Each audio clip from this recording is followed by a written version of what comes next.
A $4.6 trillion company just took a $230 keypad very, very seriously. And the keypad is not even the reason why. Because 5 days before this thing went on sale, Apple walked into a federal courtroom and accused OpenAI of stealing its secrets.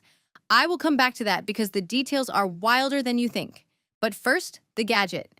For years, everything OpenAI made was software you download. This one you can actually hold in your hand. OpenAI just shipped its very first piece of hardware. It is called the Codex Micro, and it is a small light-up keypad built to run your coding agent. Here's what makes it interesting. It is not a keyboard for typing. It is a control panel for AI. 6 frosted keys sit on top, and the lights inside them track what your AI agents are doing right now, live. One glance, and you know which bot is working, which one is stuck, and which one is done. There are command keys to accept or reject the code your agent writes. There is a joystick to jump between workflows, and there is a dial. That dial is the strange part. Turning it changes how hard the AI thinks. More reasoning means more time and more computing power spent on your problem.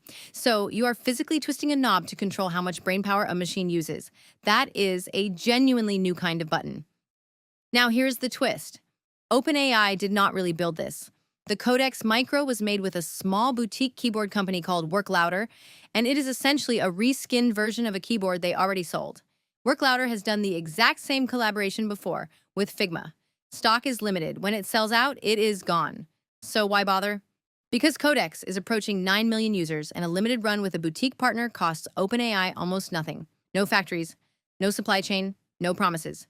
It is the cheapest possible way to find out if people will pay real money for a physical piece of OpenAI. Think of it as a test balloon, and the real aircraft is still in the hangar. Because reports say OpenAI's first true home gadget is something else entirely. Bloomberg describes a portable smart speaker with no screen at all. No display to stare at, just a voice, and it moves. The reporting describes mechanical elements that can move on their own, a device meant to work as a human-like companion. It plays your music, controls your appliances, answers your questions, and handles tasks through ChatGPT. Reports point to an announcement by the end of this year, with a launch in 2027. That is not a keypad for coders. That is something that lives in your kitchen and turns toward you when you speak. Which brings us back to the courtroom. On July 10th, Apple sued OpenAI in federal court in Northern California for trade secret theft.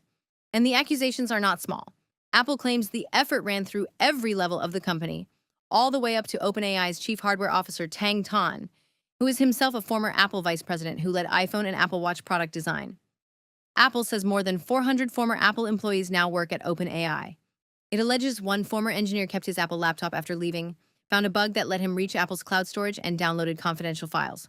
It alleges job candidates were coached on what Apple secrets to bring to their interviews. It even alleges OpenAI asked a manufacturing partner to use a metal finishing technique Apple invented while letting that partner believe Apple had approved it.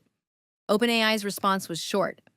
The company says it has no interest in other companies' trade secrets and remains focused on building its own technology.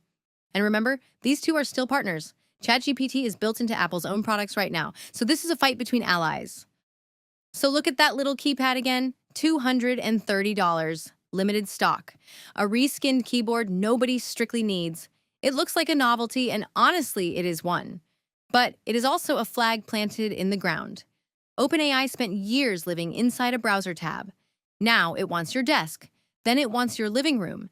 And the biggest hardware company on Earth is suing to slow it down before that second thing ever ships.